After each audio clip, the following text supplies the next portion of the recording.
pong lahat ay makapagigit, Lord, samahan mo kami, Panginoon, sa umagang ito. Until we ask your presence, Panginoon, humble us with your words, Panginoon. Wala kaming ibang madinig, kundi ang mensahe mo, Panginoon, ang iyong mga salita.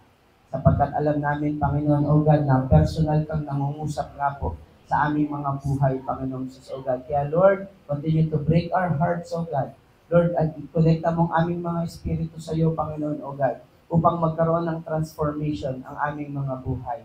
Upang magkaroon ng pagbabago, sapagkat alam po namin, O Diyos, ay sa iyo, Panginoon, ay may pagbabago. Kaya, Lord, we worship you, we honor you, O God. In Jesus' name we pray. Amen, amen. Palakpakan po natin ng Panginoon. Praise God. Sige po, makakaupo na po tayong lahat. Hallelujah. Praise. Amen. Amen. Amen. Ayan. So, sige po. Sa umaga pong ito, excited na po tayo makinig ng salita ng Diyos. Amen. At salamat sa Diyos. Amen. Sa pagkakataong makapangaral muli ng kanyang mga salita. At salamat po sa buhay ng ating daddy at mommy na siyang naguhubog sa atin kung bakit naman tayo natututo sa ministry. Hello? Amen. Bakit naman tayo nagiging mature spiritually? Amen po ba? Kung bakit tayo lumalago? Kasi merong nag-guide sa atin. Parang isang baby yan, ano? Kung dito sa mundong ito, isinilang tayo ay paglabas ng tiyan ng ating mga magulang, ang tawag sa atin ay infant. Infant. Pag lumaki ng konti, toddler. Baby na. So, So, ganun din naman spiritually. Amen? Nung lumabas tayo sa mundong ito, talagang wala tayong kamuang-muang. Diba? Nung tayo ay nakakilala sa Lord. But now, diba? Kung may ginamit si Lord, kagaya ng sa mundo, meron tayong parent na siyang nag-nurture sa atin. Ganun din naman spiritually. Kung bakit tayo nagkaroon ng awareness sa grace ng Lord, kung bakit tayo nakakilala na buksan ng ating mga puso't isipan sa love ni Lord, is dahil po may ginamit siyang mga magulang sa pananampalataya. Diyan po ba tayo? Kaya pwede po ba, palakpakan muna natin ng Panginoon. Magpasalamat tayo sa ating mga pastor. Amen. Sa ating daddy at sa ating mommy. At higit sa lahat, salamat sa Diyos. Salamat sa church na ito, na ito ay kanyang kasangkapan. Amen. Hello, andiyan po ba tayo? Sabi mo, may tamang lugar para lumago.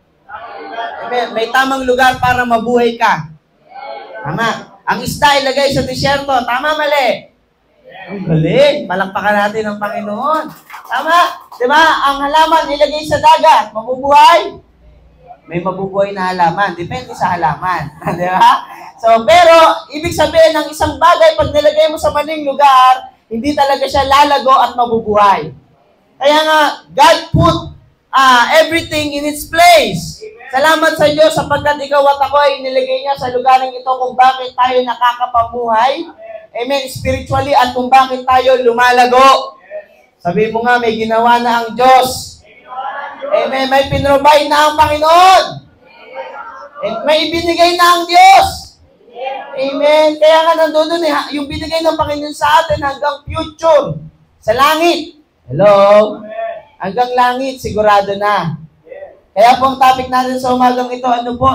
Ano po? Pakibasa, 1, 2, 3, go. Sabay-sabay po. Ayan. Enter. Ayan. Ayan. Sige po. Go, guys. May nag-i-amen na sa labas. Amen. Bilisan natin, ha? Sige po, pakibasa, 1, 2, 3, go. Serving God generously. Amen. Palakpakan natin na Panginoon. Dahil may ginawa na ang Diyos sa buhay natin, pwede po ba sa umagang ito for 14 years, I believe, sabi mo 14, 10 ka na. Amen. 10 na tayo eh. Medyo nagbibinata na tayo. Tama po ba? Nagdadalaga na tayo. Dalaga pala kasi babae ang church. Amen. Hello. Andiyan po ba tayo? Bride ang church eh. So, babae siya. So, pwede po ba dahil tayo ay teenager na, 14 na tayo, amen, last year 13, ngayon 14, so pwede ba, hamunin naman tayo ni Lord na patuloy tayong maglingkod. Amen, sabi mo maglingkod tayo sa Diyos. Amen, generously. Yan, palakpakan natin ng Panginoon, di ba? So, ang ating tema po ay helping each other. Amen, paano natin matutulungan ng isa't isa na tayo'y makapaglingkod sa Diyos ng generous. At ano ba ang generous? As a believer, we pledge our lives to God, to serve God, because we understand how good and great is our God. Diba, nung nakita natin, sino dito naniniwala mabuti ang Diyos? Sino dito naniniwala dakila ang Diyos? Hello? Amen, naniniwala tayo sa kabutihan ng Diyos. Kaya naman nag-decide tayo na tayo'y kanyang pinalaya sa kasalanan, pinatawad sa kasalanan. Hello? Na dati walang kwenta ang buhay natin. Sabihin mo, walang kwenta ang buhay mo dati. Diba, hanggang dito lang sa mundo. Hello? Walang kwenta yung buhay natin kung ang mundo natin, kung ang pag-asa natin ay hanggang dito lang, tayo ng pinakakawawa. Yan ang sabi ng Corinthians. Kung ang pag-asa natin sa kay Kristo, sa mundong ito ay hanggang dito lang. So kung may igogol ka, sabi mo kung may igogol ka, yun yung langit. Hello? Sabi mo, yung makapag-ipon ka sa langit. May mga nababasa tayong libro, ang sabi ng Ipon Challenge. Book 1, Book 2. Ilan namang book yan? Pero kung may dapat tayong ipunin, dapat mag-ipon tayo saan? Sa langit. Andiyan po ba tayo? Kaya sabi mo, maglingkod tayo sa Diyos. Sabi mo sa katabi mo, maglingkod tayo sa Diyos. Generously. Palakpakan natin ang Panginoon. That's why God will teach us to serve Him generously, to do it correctly. Yung paglilingkod po. Hello? Now, ano ibig sabihin ng generous? Sige po, mabilis lamang po. Ang sabi po ng dictionary, ang word na generosity or galing sa salitang generous, it is an adjective showing a readiness to give more. Wow. Amen. Grabe, no? Sabi yan, adjective of a person showing a readiness to give more. Sabi mo nga, readiness to give more. Sa paglilingkod pala, dapat lagi tayong generous. Because generous means showing a readiness to give more. If you will give your life to God, kung magbibigay tayo ng buhay sa Panginoon, dapat nandoon po yung kahandaan natin na sobra-sobra. If we will give praise to God, if we will give glory to God, with generosity, dapat nandoon yung readiness natin na magpupuri ako sa Diyos ng sobra-sobra. Hello? Magpupuri ako sa Panginoon sapagkat binago na ako ng Diyos. Hello? To give more of something, pwedeng money or time, than is strictly necessary or expected.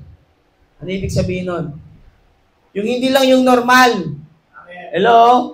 Nandiyan po ba tayo? Hindi lang yung normal, kundi yung more talaga. Hello?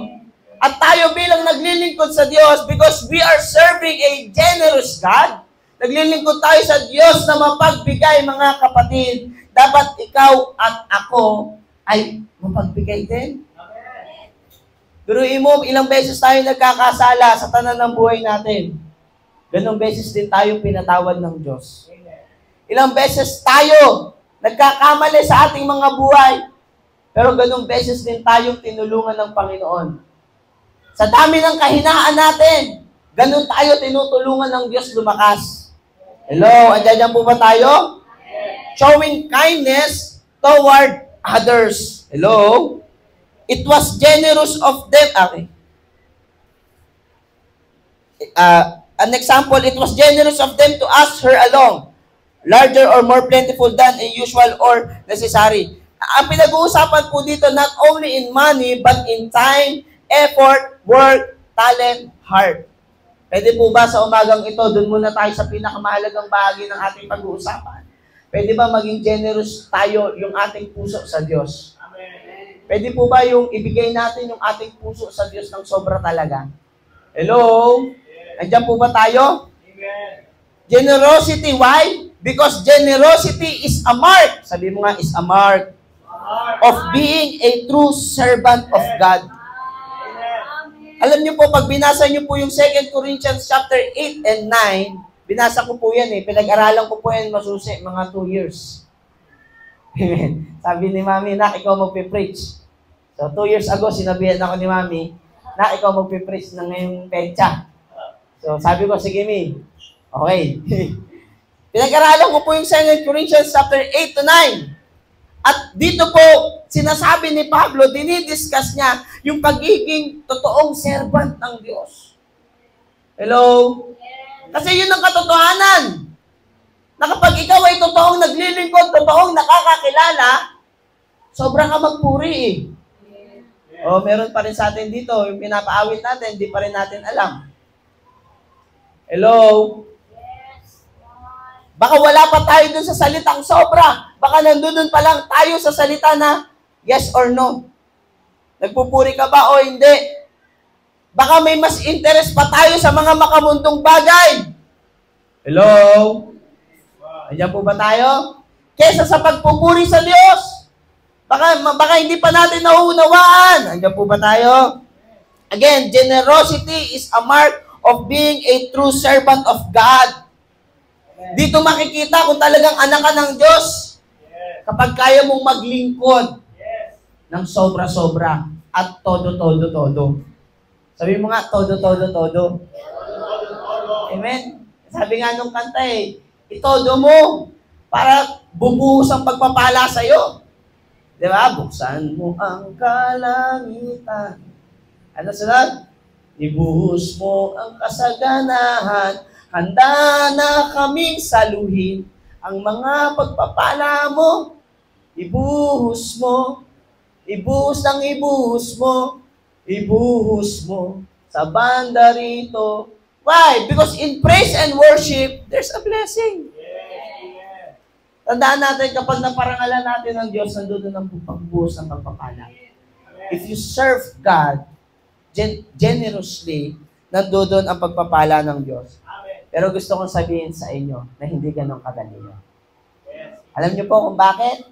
Kung sa ano pong pinaguhugutan ng 2 Corinthians chapter 8 and 9, nung panahon po na yan, buong mundo naghihirap. And yet, God is telling them, to the church of Corinth, be generous. Hello? Sabi ng Acts chapter 11, verse 27 to 30, at this time, there is a famine globally. Sabi ng ESV version, sabi dito, ng panahong iyon, may mga propeta sa Jerusalem na pumunta sa Antioch. Sila Pablo po yan next. Ang pangalan ng isa sa kanila ay si Agabus. Tumayo siya at nagpahayag sa pamamagitan ng banal na Espiritu na may darating na matinding taggutom sa buong mundo. Ito po, yan po mismo yun. Sabi niya, asan na yun? Wala? Okay, nangyari ito sa panahon ni Claudius na emperador ng Roma. Yan po yung time na sinulat ni Pablo yung verse na yon, yung letter na yon, sa Church of Macedonia, sa 2 Corinthians chapter 8 and 9. Okay, nakakasunod po?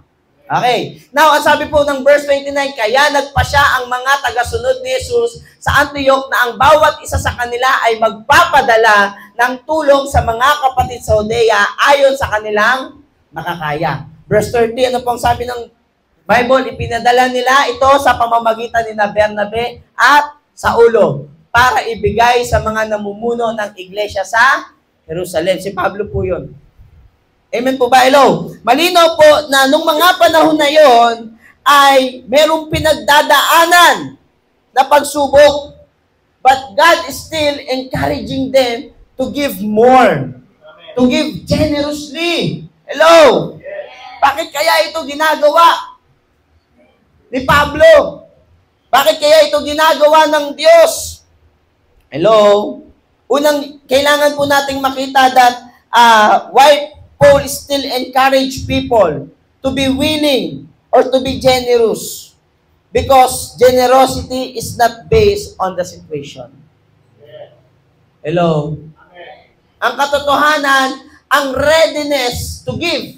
Ulitin ko balikan natin yung meaning ng generosity, mga kapatid Ulitin po natin, balikan natin yung meaning natin doon, kapatid. Pag sinabi natin generosity, showing a readiness to give more. Handa ka ba na mag-alay pa, magbigay pa? Hello? That's why generosity is not based on the situation. Mga kapatid, ang generosity po, if you want to serve God generously, hindi ito nakabase sa kung anong sitwasyon mo. Kung magpupuri ka, kung magsasamba ka, kasi may problema ka, hello? Andiyan po ba tayo? May kausap po ba ako? Pumalakpak nga po tayo ng malakas. Amen? Di ba, kung magsasamba tayo, maglilingkod ka. Ayoko na mag-Bible study, marami akong problema. Hello? Nandiyan po ba tayo? Hindi mo na ako magta-tithes. Kasi marami akong bayarin. Hindi mo na ako mag-offering kasi marami akong babayaran. Lord, maintindihan mo naman ako. Nandiyan po ba tayo? Yes, maintindihan tayo ng Panginoon. But God wants our faithfulness. Kaya maraming Kristyano, they're not, hindi pa rin sila lumalago, hindi pa rin tayo lumalago, mga kapatid. Kasi nandun yung buhos ng pagpapala if we serve God generously. Hindi ka lumalago spiritually kasi hindi ka nag-e-effort. Nag-e-effort panalangin. Ang pinakikinggan natin lagi, yung salamin. Di ba? Yun lagi yung pinapakinggan natin, yung apatsi. Di ba? Di ba? Ice cream good. Ice cream yummy. Yan po ba tayo? Yan ang ating lagi pinakikinggan. Kaya pagdating dito, ano ba kinakanta Jehovah na yun? Sino ba yun? Kilala ko lang si Jesus. Sino ba yung Jehovah na yun? May Jireh pa. Di ba? Yung Nisi. Di ba Nisin yun? Wala, hindi na natin alam. Di ba? Jehovah, ano pa? Shalom. School yun dun, alam ko nagsara na nga lang. Di ba? Kaya hindi tayo lumalago spiritually. Kaya pagdating ng problema, anong nangyayari sa atin? Madali tayong tumalikod. Madali tayong bumagsak. Sapagkat ang sabi ng Bible, para silang nagtayo ng bahay, ang pundasyon ay buhangin. Dumating ang hangin, dumating ang malakas na bagyo, dumating, bumagsak sila. Why? Because the foundation is not right. It is wrong. Amen po ba? Sabi mo nga, mali. Kaya dapat itama. Hello, andyan po ba tayo? Ito po, tinuturuan tayo ng Diyos na maging generous talaga. Anong sabi ng 2 Corinthians chapter 8 verse 2? Kagaya ng church ng Macedonia. Ano sabi po? That in a great ordeal, Tagalog na nga kapatid, para maintindihan ko. Sabi dito, kahit na dumaranas sila ng maraming pagsubok, masayang-masaya pa rin sila. Bakit? Kaya nga naging lubos silang mapagbigay sa kabila ng kanilang matinding kahirapan. Mapagbigay sa matinding kahirapan. Joke rin, no? Hello! Because that's the government of God. Kahit may problema, andyan po ba tayo? Andun pa rin yung joy. Hello? Andun pa rin yung joy. Nandun pa rin yung kagalakan, yung katatagan, yung kasiyahan. Kahit hindi okay ang sitwasyon. Sabi nga, even in the time of trials, even in the times of troubles, my heart desire is to worship you. Lakpakan nga natin ng Diyos. Ilang kaya sa atin yung ganon, yung kahit may problema, may pagsubok at wala kang pera, lagi pa rin masaya. Di ba? Na nakakaintindi, ganyan talaga ang buhay. Pag na kay Jesus, laging may galak sa tuwina. Hindi naman yung laging walang pera, ha? Yung ganyan yung buhay, laging may galak sa tuwina. Yun yung ganyan yung buhay. Pero hindi ganyan yung buhay kay Jesus na laging walang pera. Okay? Naintindihan ba yung context nun, mga kapatid? Now, kagaya ng Church of Macedonia, kahit sila nahihirapan, kaya pala magbigay. Ngayon, ang tanong, bakit? Anong meron sila? Anong meron sila? Because number one, they give with willingness. Sabi mo nga, willingness. Nagbibigay sila ng may kagustuhan. Amen. Alam niyo po sa paglilingkod sa Panginoon, hindi talaga nakabase ito sa sitwasyon natin. Amen. You know, giving with willingness is a symbol of our Christianity. Kristiyano ka na. May mga nagbibigay kasi na nagiging feel responsible lang and accountable because sinasabi na command ito ng Diyos. Hello. Kung tayo nagbibigay kasi hindi, inutos kasi ng Diyos yan. Medyo pag-isipan natin. Tama. Pero dapat nating maintindihan, na sa ating pagbibigay, hindi dahil inutos, kundi dahil na-realize po natin na karapat-dapat ang Diyos bigyan. Hello? Ulitin ko po, karapat-dapat ang Diyos bigyan. Pag-alaya ng papurit pagsamba ng ating mga talent, hello, ng ating time, wala na po, wala na sumagot. Ng ating time. Kaya nga pwede naman ikaw sa ibang lugar, pero nandito ka. It's because you know. Because you know and understand na karapat-dapat ang Diyos sa oras na meron tayo. Subukan mong wag. Ewan ko lang kung abutin ka pa bukas. Pastor, meron naman yung iba, wala talagang Diyos, pero inaabot naman sila bukas. Wait ka lang, kapatid. Magkikita rin sa finals. Amen? Hello, give with willingness, 2 Corinthians chapter 8, verse 2. Amen? Ang sabi ng Bible, ito na yung binasa natin kanina, kahit na dumaranas sila ng maraming pagsubok, masayang-masaya pa rin sila, kaya naging lubos silang mapagbigay sa kabila ng kanilang matinding kahirapan. Verse 3, ano po sabi? Makapagpapatotoo ako sa inyo na kusang loob. Ano daw? Silang nagbigay at higit pa nga sa kanilang generosity. Bukod sa kusa, higit pa sa makakaya. Andiyan po ba tayo? Mga kapatid, bakit natin ito kailangang ipangaral? Because una, maintindihan natin na ang pagiging generous ay hindi lamang sa pera. Maging generous tayo sa pagsamba. Maging generous tayo sa pag-aaral ng salita. Because that's the way we are serving God. Maging generous tayo sa ibang tao. You know what is our accepted worship? Alam ba natin kung ano yung accepted worship natin? Kasi baka akala natin yung pagsisimba lang yun. Hello? Sabi nga ng ating Pastora Manel kahapon, hindi porkit nagsimba ka, Christian ka na. Hello? Baka akala natin porkit nagsisimba tayo, Christian tayo. Hindi porkit nangangaral ako sa pulpito, pastor na ako. Hello? Hindi porkit nagpapaawit ako, worship leader na ako. No!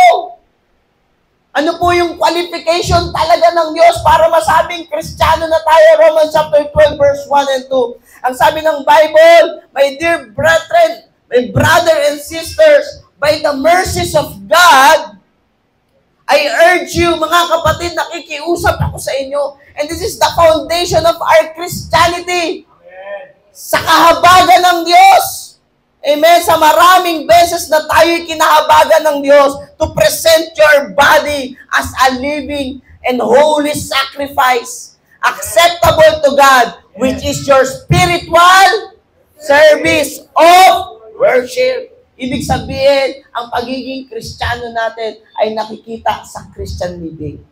Sa pamumuhay natin bilang isang Kristiyano, kung paano ka makitungo sa kapwa, kung paano ka magpatawad, kung paano natin ingatan yung mga bagay na pinagkatiwala ng Diyos sa atin.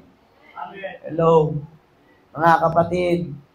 Kung yan ba ay ginagamit mo para sa Diyos o para sa mundo lamang?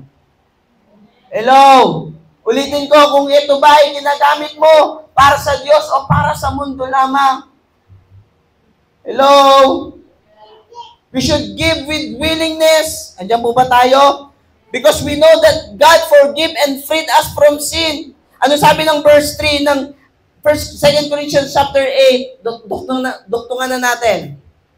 Sabi ng 2 Corinthians chapter 8 verse 3, makapagpapatotoo ako sa inyo na kusang loob. Sabi dito, asan na yun? For I testify that according to their ability and beyond their ability, they gave voluntarily.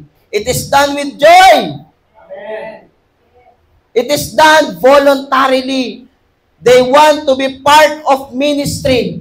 Yes. Yun yung pinakamatindi dyan eh.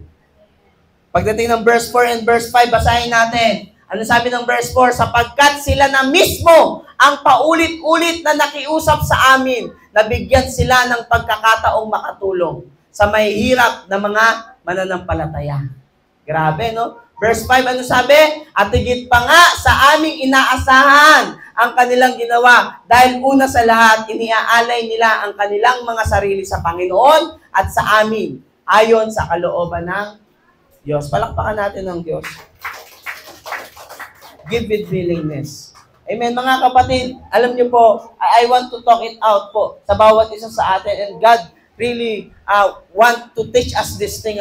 Tayo po ngayon, nagpapagawa tayo ng church. Hello. Andyan po ba tayo?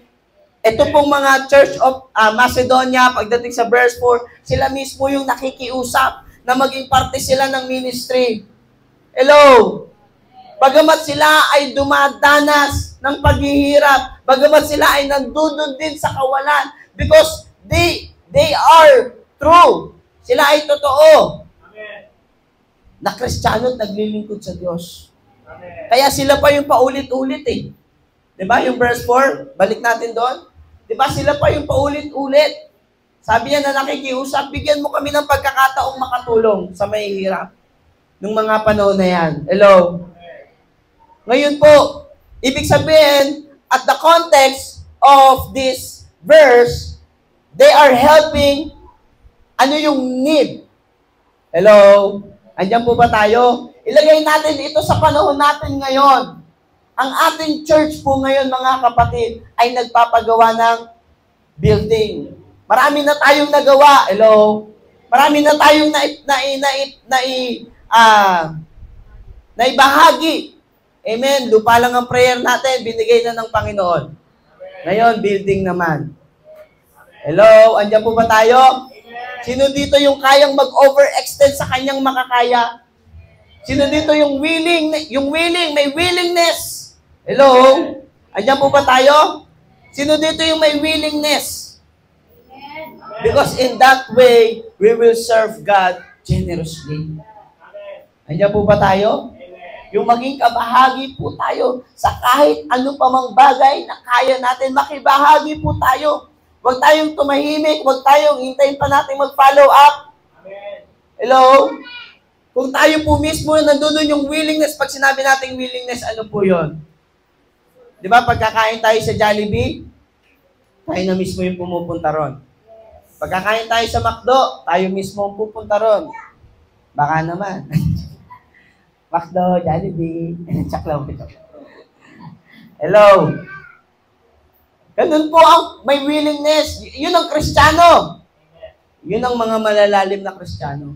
Nung nakita nila ang daming naghihirap, may global famine, ang daming naguguto, may mga kapatid kami sa ganitong iglesia, may mga kapatid kami sa ganitong iglesia, lapit kagad sila kala Paul, Pastor Paul. Ba? Bilis lang tulungan mo na kaming maging bahagi ng ministry. Ito. Bigay mo sa kanila kung sino yung mga nangangailangan dyan. Hello? Andiyan po ba tayo? So number 1, give with willingness. Sabi mo nga, give with willingness. Bakit po ba tayo, paano po ba tayo makakapagbigay ng may willingness? Number 2, magkakaroktong po ito eh. Pakibasa, 1, 2, 3, go. Give because you gave your life to God. Magbigay ka kasi binigay mo na yung buhay mo sa Diyos. At dahil binigay mo na yung buhay mo sa Panginoon, kaya mo nang magbigay. Dahil unang binigay ng Diyos ang kanyang buhay sa iyo at sa akin.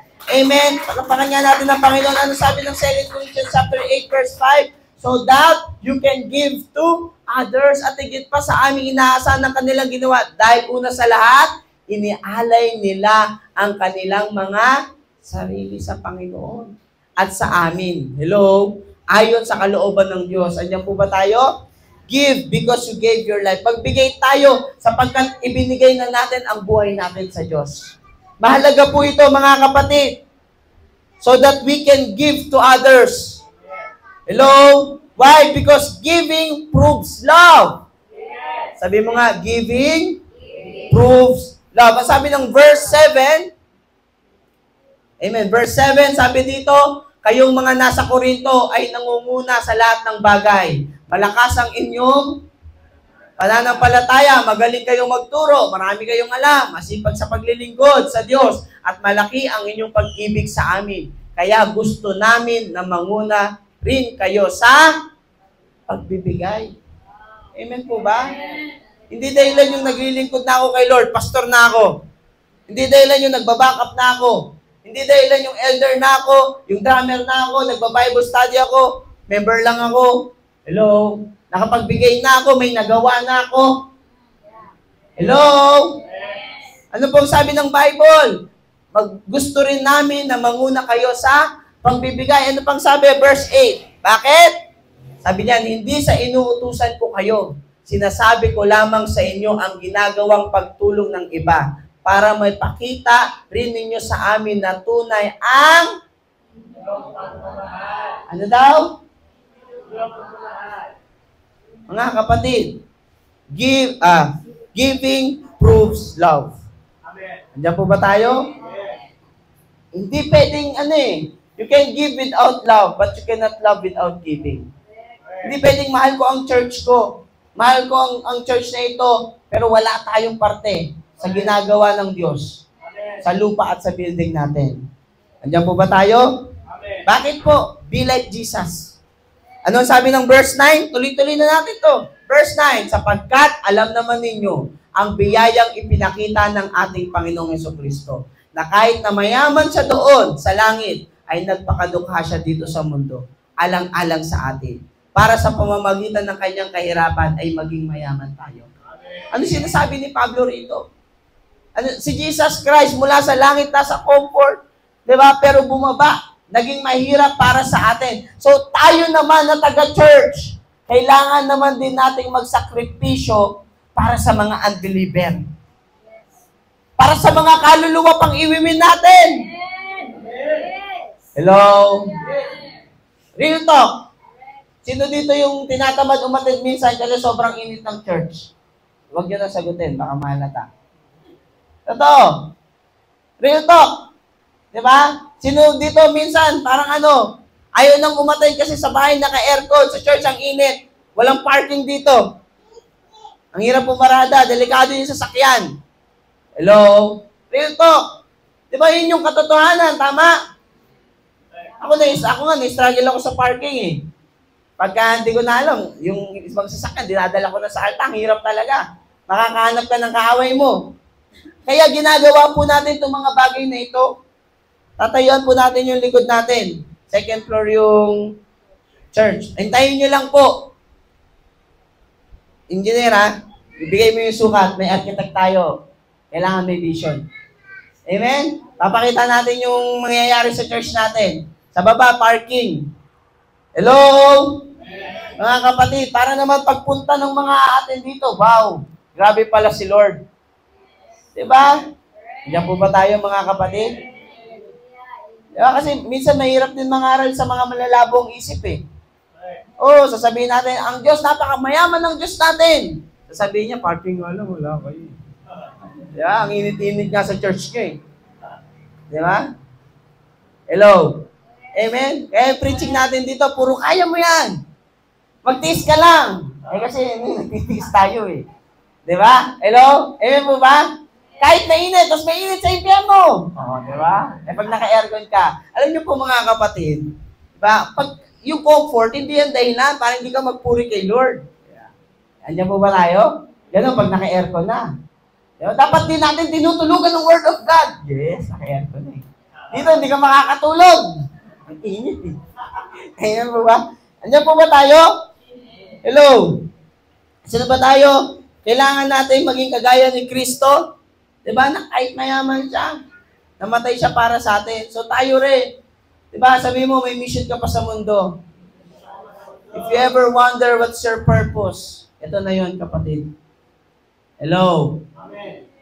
If you're wondering what's your purpose, ito na yun. Yung purpose, yung buhay natin, maglingkod sa Diyos.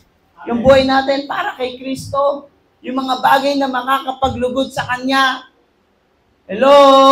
Amen. Maging kabahagi ka, someday makikita natin at nalalapit na yun. Hello? Amen. Diyan po ba tayo? O baka may nahihiya pa ditong i-mide yung picture niya. Di ba? Yung iba kasi kapag ka nasa big churches, magsi-selfie yun eh. Ipapost niya. Done church with Sunday worship. Tapos with hashtag. Yan. Ang ganda ng background eh. Tayo, pagka dito, makita mo, may blackboard, butas-butas. Hindi ka makapag-post eh. Di ba? Ang daming sabit-sabit. Iba-iba ang pintura. Di ba? Wala. Ang hirap eh. Minsan, kahit gusto mo maging blessed, puro mukha na lang, puro mukha. O kaya yung ano na lang, yung verse na lang, yung verse. Yung title na lang. Di ba? Hello! Di ba? Yung iba, doon sila nakakakilala kay Lord. Lalo na yung mga kabataan ngayon. Di ba? Hindi natin pwedeng sabihin, alam na ng Diyos siya, nakikita niya ng Diyos ang puso. Pero ang katotohanan, tayo nagmi-ministeryo sa tao. Ang ministry natin, soul. So tayo po na nandito na, una nang nakakilala. Hello? Una nang kinabagan, magtulong-tulong tayo. Amen? Andiyan po ba tayo? Mga kapatid, sasabihin ko po sa inyo, dadami ang tao dito, lilipas ang panahon, pero kahit kailan yung mga bagay na gagawin mo para sa Diyos, hindi makakalimutan ng Panginoon. Nakalista yun sa langit. Kung wala man tayong listahan, alam ko meron may listahan tayo ng mga nagpe-pledge eh. Diba? Mawawala yun, mabubura yun. Kasi mababasa, hindi natin alam kung ano mangyayari. Mabubura sa sobrang tagal ng panahon, 100 years after, kung di pa dadating ang Panginoon, kakain ng ipis. Pero yung ginagawa natin, hindi yan makakalimutan ng Diyos sa kalistahan sa langit. At yun yung pinakamahalaga sa lahat. Amen. Number 3 and last, tapos na po tayo. Number 3. Pakibasa. Be like Jesus po tayo. Then number 3, 1, 2, 3, go. Pagbigay ka, may intention kang tapusin. Amen. Hello. Nagbigay ka lang din ng buhay mo sa Panginoon. Sabi mo, Lord, I serve you generously. Ito na yun, nagbibigay ka na. Hello? Andiyan po ba tayo? Kailangan magbigay tayo ng may intensyon na tapusin ang ating goal. Amen. Diba? Dire-diretso mo na yung paglilingkod mo. Huwag ka na susuko. Amen. Don't quit. Sabi mga saktabi mo, don't quit. Don't quit. If you will give your life to God, give it until the end. Amen. Don't stop in hard situation or when God bless you. Ang sabi ng verse 11. Ano sabi? Ng verse 11. Sabi diyan, kaya ituloy nyo ito. Hello? Nag-pledge ka na lang din eh. Tapusin mo na. Amen? Nag-commit ka na lang din eh. Diba? Kung 35 na hollow blocks, huwag mo gawin 34. I-35 mo na. Amen. Ano sabi ng Bible? Kaya ituloy niyo ito. Pagsikapan niyong tapusin ang gawain ng masigasig ninyong inumpisahan at magbigay kayo sa abot ng inyong makakaya. Gusto ko pong i-highlight yan, ano? Doon muna tayo sa word na tapusin. At magbigay kayo sa abot ng inyong makakaya. Alam niyo po, dito sa verse na ito, tinuturuan tayo ng Diyos na ibigay mo yung meron ka na. Hello? Minsan, yung konsepto natin, gusto nating magbigay, pero wala pa tayo nun. Tama rin yon. Pero dito sa konsepto na ito, dahil sila ay dumaranas po sa context po ng 2 Corinthians chapter 8 and 9, dahil at hand po yung pangangailangan ng mga other churches sa ibang lugar. Kaya ang sabi ni Pablo, ibigay nyo yung meron na. Hello? Yung abot ng makakaya nyo lang. Amen. Andiyan po ba tayo? Amen. Not according on what we don't have. Ang sabi po ng verse 12, sabi po ng verse 12, dinawin po natin ito, sapagkat kung kusang loob ang inyong pagbibigay, tatanggapin ng Diyos ang anumang makakaya nyo. Mga kapatid, hindi po ito usapang malakihan o paliitan. Dating is yung makakaya. Amen. Kaya mo bang mamigay ng sulat? Mag-solicit para sa church, magpa-sponsor. Pagkantayin natin kasi pangit daw yung word na sponsorship. Yes. Hello po, gusto po mag-sponsor. Hello, andyan po ba tayo? Di ba nga, mga kabataan, pag liga, kumakatok pa tayo sa mga bahay. Kasi magpapa-sponsor tayo ng jersey. Pero itong bagay na ito, para sa Diyos. Amen. Hindi naman ito para sa atin. Yes. Hindi ito personal. Hindi ito sariling interest. Hello? Amen. Ito'y para sa Diyos. Amen. Amen. Para sa Kanya mismo, yung susolisitan mo, dalhin mo siya dito pag naka-aircon na tayo. Hello? Amen. Paggawa na yung church, hello? Amen. Para sa kanila rin yun. Nandiyan po ba tayo? Para malangit sila. Mga kapatid, ang sabi ng Bible, ibigay natin yung bagay na meron tayo, not according on what we don't have. Verse 12, ang sabi dito, hindi niya kayo pinagbibigay ng hindi ninyo kaya. Dalawa po yan. Una, ibigay natin yung bagay na mga meron tayo. Hello? Ibig sabihin, yung kaya lang natin. Hindi pag-usapan yung malaki o maliit. Yung kaya lang natin. Pangalawa, yung kaya ng pananampalataya natin. Nandiyan po ba tayo? Kung ito yung kaya ng faith natin, ibibigay natin yun kasi hindi niya tayo pinagbibigyan ng hindi natin kaya. Kung yun yung nilagay ni Lord sa puso mo. Hello? Ulitin ko po Ulitin ko po. Malinaw po ba? Una, ang sabi ng Bible, bakit ko po sinasabi to? Sige po, bibitawan ko na yung next verse. Sabi ng next verse, verse 13, malinaw po sa atin to. Minsan kasi nabe-burden tayo pag hindi tayo makapagbigay baka kasi hindi yun yung sinasabi ng Diyos na ibigay mo. Ano sabi ng Bible? Hindi ko sinasabi na magbigay kayo para guminhawa ang iba. At kayo naman ang maghirap. Kundi para magkaroon ng pagkakapantay-pantay sa ating kalalagayan. Mga kapatid, balik natin sa verse 12. Ano po ibig sabihin nito? Minsan nabe-burden tayo kasi nagbibigay tayo ng hindi natin kaya. Ito lagi natin pinapangaral, kung magbibigay ka lang din naman at mag-i-struggle ka, maghihirap yung kalooban mo, wag na. Hindi rin nalugod ang Diyos. The thing is, God is asking us to give dun sa pinabibigay ng Panginoon sa atin. Mahalaga na may salita ang Diyos. Hello, andyan po ba tayo? Pag sinabi ng Lord na, anak, ikaw na tumapos ng church ko. Gawin mo yun. Amen. Pag sinabi ng Lord na, ito lang ang portion mo, anak. Sa'yo lahat ng hollow blocks. Sa'yo lahat ng ng buhangin. Hello? Andyan po ba tayo? Mga kapatid, ibigay natin yung meron na tayo and not according on what we don't have para hindi tayo ma-burden. Hello? Amen. Di ba? Para hindi tayo ma-burden. Now, if God is telling you something, do it. Yun po yung explanation niyan. Andyan po ba tayo? Amen. It doesn't mean that don't desire to give more. Hindi natin tinuturo na, okay, dahil ito lang yung meron ako, kailangan ito lang ibibigay ko. No. Ang salita po ng Diyos, ang sabi niya, what already entrusted. Okay? It doesn't mean that don't desire to give more, but to offer what already entrusted unto us. Na yung ibibigay sa atin, yun yung ipagkakaloob natin sa Diyos. Because that seed will multiply. Basahin po natin. Asan na yun? That seed will multiply when you put or give it in the right place. Palakpakan nga natin ng Diyos. Kaya ba yun? Yung kapag pinabibigay ng Diyos sa'yo, ibibigay mo. Kasi alam natin na yung buto na yan, yan yung tutubo. Amen. Hello? Ang problema sa mga tao, pag nandiyan na yung blessing, hindi na binibitawan. Hindi na kayang ibigay kay Lord. Lord, mabenta lang yung lupa ko talaga, Lord. Ilang beses na po namin narinig yan. O lahat ng lupa niya, nabenta na, wala. Hindi mo talaga nakita. Hello? Lord, magkatrabaho lang talaga ako, Lord. Maglilingkod ako. Lord, ma-promote lang talaga ako.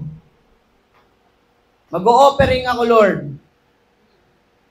Lord, madagdagan lang ang sahod ko, mag-first fruit ako. Hello? Pero pag nadagdagan na yung sahod, pag na-promote na, pag nabenta na yung lupa, wala na. Lord, wait lang. May pangangailangan pa pala ako. Lord, saglit lang, hindi pala kasya. Pwedeng isa pa, promote ulit. Ang problema, pag nandiyan na yung blessing, hindi na natin kayang ibigay kay Lord. But, wag nating tingnan ang ibibigay natin. Kundi tingnan natin yung gagawin ni Lord when you obey Him. Tandaan natin mga kapatid, we need to serve God generously. Amen. Huwag mo panginayangan kung napapagod ka sa Bible study, sa paglilingkod, sa pagpa-follow up mga workers. Hello? Wag tayong manghinayang. Kung nasasakripisyo yung pagod natin. Hello? Kung ang kapalit naman nun, dadami yung kaluluwa sa loob ng church, nag-iisip na ako eh. Ba't kaya ganon? Hindi tayo masyadong dumadami yung punong-puno. Iniisip ko, mainit pa talaga sa church? Amen? O dahil yung mga workers ay hindi nagpa-follow up. Mga kapatid, ang sabi ng Exodus chapter 19 verse 5. Ano po sabi ng Bible? Now therefore, if you will indeed obey my voice. Ito po yun eh, kailangan yung sinasabi ng Diyos. Sabi niyan, if you indeed obey my voice and keep my covenant, you shall be treasured. You shall be my treasured possession among all peoples, for all the earth is mine. Grabe, no? Palakpakan natin ng Diyos. Ang sabi ng Tagalog, kung lubos ninyo akong susundin at tutuparin ang aking kasunduan, pipiliin ko kayo sa lahat ng bansa para maging mga mamamayan ko. Akin ang buong mundo. Alam niyo po, lahat ng bagay sa Diyos yan. Kaya kang pagpalain ng Diyos. Hello? Amen. Alam niyo po, yung professor ko po sa Bible School, one time nagturo po siya, wala po silang makakain. Wala po silang makakain, nag-pray siya. Sabi niya, Lord, wala po kaming makakain. May anak po ako. May pamilya po ako. Mag-provide ka po ng food namin. Alam niyo po, pag dilat niya, nakakita siya ng pusa. Hulaan niyo kung ano ginawa niya. Ha? Wala siyang ginawa. Kasi yung pusa, may kagat-kagat na karne. Yung pusa. Diba? Hello? Kaya utusan ng Diyos lahat ng bagay. Amen. Hello? Sino nang yung ganyan? Diba? Yung may matagal ng utang sa kanya nung pangangailangan mo, tsaka nagbayad. Amen. Amen? Sino yung ganyan? Diba? Yung biglang ang tagal-tagal lang hindi nag-ano ng kumpanya niyo, biglang may back pay. Hello? Amen. Alam mo na yun eh. Di ba? Ano testimony ni Ate Meds? Simple lang, nung namatay yung kanyang nanay, bumalik siya from, kapapasok niya lang. Ano nangyari? Nagpapa-computer siya ng ticket niya, pero yung ticket niya, dun sa sinasabi niyang tutulong sa kanyang mag-computer, sinagot. Magkano yung sinagot? 50,000. Pag uwi niya, yung mga kapatid niya nagwo-worry. Nagpapanik. Sabi niya, ano problema? Sabi niya, wala pa tayong pambili ng lupa. Kulang pa yung pambili ng lupa ng paglilibingan ng nanay. Magkano kulang? 50,000. Amen. Hello? Para doon. Naalala niyo po yung testimony ni sino mga nakatin dito? Ni Bishop Ray Santiago? 2 years ago, may nag-love gift sa kanya. 2 years ago ba yun? Ay ba? Ha? Ano na? 2 years ago, ano nangyari? Nangako na magbibigay. Hindi nagbigay. 2 years ago, hindi nagbigay. Nangangako magkano? Nasa 120,000. After 2 years, sabi niya, pero hindi naman nangako. May, ano nangyari na? May conviction pala. Ano nangyari? May conviction si Lord dun sa tao na yon. Tapos, nung dumalaw, sa miyembro, nagpe-pray sila kasi ang baba ng offering, ang daming babayaran, o may sakit. Di ba ba yun? May sakit yung apo. May sakit yung apo niya. So, tapos ano nangyari? Nangailangan ng pambayad. Ngayon, may kumatok sa bahay niya, Pastor, ito po, 120,000.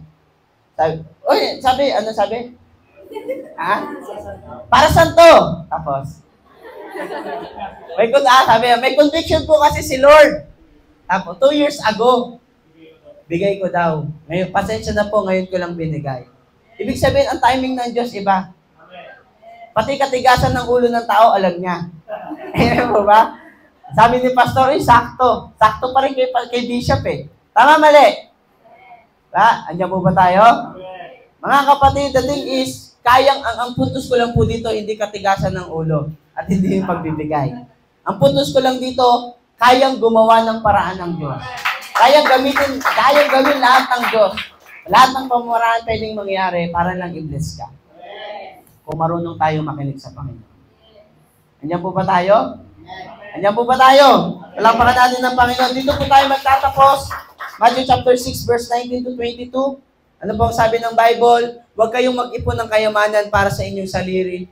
rito sa mundo. Dahil ito ay may mga insekto at kalawag na sisira sa inyong kayamanan. At may mga magnanakaw na kukuha rito. Andiyan po ba tayo? Ano po ang sabi ng verse? Next verse? Verse 20, sa halip, mag-ipon kayo ng kayamanan saan? Plus point sa langit dapat. Amen? Kung saan walang insekto at kalawang na naninira at walang makakapasok na magnanakaw. Amen? Palakpakan natin ng Diyos. Verse 21, sapagkat kung nasaan ang inyong kayamanan, naroon din ang inyong puso. Kaya nga yung pagbibigay natin, yung pagsaserve natin kay Lord generously, ito yung nagmamarka talaga na Kristiyano tayo. Why? Kasi kung nasa ng puso natin, nandoon ang kayamanan natin. Kung nasa ng kayamanan natin, nandoon ang puso natin. Last verse, verse 22, ano sabi? Ang mata,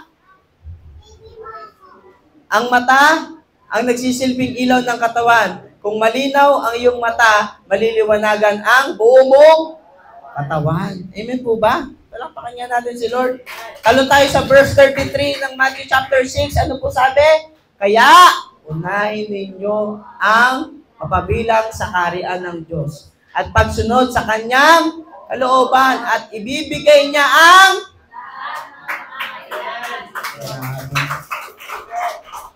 hello. Wala eh. No ifs, no buts. Sabi ng Bible, pag inuna mo si Lord, lahat ng kailangan mo, provided. Hello? Pag inuna mo yung kingdom of God, at saka yung righteousness ng Diyos, lahat ng pangangailangan mo, provided. Ito pa maganda dyan, sabi ng verse 34. Sabi niya, kaya wag na kayong mag-alala. Alam ng Diyos, mapag-alala talaga ang tao. Kaya ano sabi ng Diyos? Kaya wag na kayong mag-alala tungkol sa kinabukasan. Dahil ang bukas ay may sarili ng alalahanin. Sapat na ang mga alalahaning dumarating sa bawat araw. Okay na yung bukas. Kung may conviction ang Diyos sa'yo, unahin mo siya. Amen. Hello? Our generosity will not be discredited. God will surely reward us. Amen? Palakpakan natin ng Diyos. Sabi ng 1 Corinthians chapter 15, verse 58. And last verse po. Pangatlong last na and final. Sabi ng 1 Corinthians 15:58, sabi diyan mga kapatid, ano daw po, huwag tayong mapagod gumawa. Amen? Sabi yan, kaya nga mga minamahal, magpakatatag tayo at huwag manghina sa inyong pananampalataya. Magpakasipag tayo sa gawaing ibinigay sa atin ng Panginoon dahil alam natin na hindi masasayang ang mga paghihirap natin para sa Kanya. Amen. Palakpakan natin ng Panginoon. At sa umaga pong ito, tayo pong lahat ay tinuturuan ng Diyos na magbigay. At ito na po yung pinaka-aantay natin. Lalapit tayo kay Lord. Amen. At sa ating paglapit kay Lord, pwede ba yon? Humingi tayo sa Panginoon na pusong generous. Kasi ang tao gusto talaga minimalist. Aesthetic lang, minimalist. Ganon. Tipid-tipid lang, minimal lang. Yun na yung uso kasi ngayon eh. Wala na yung all out, wala na yung everything. Andiyan po ba tayo? Amen. So sige po, tinatawagan ko na po yung magdadagdag. Kala nyo ha? Amen. Palakpakan natin si Lord.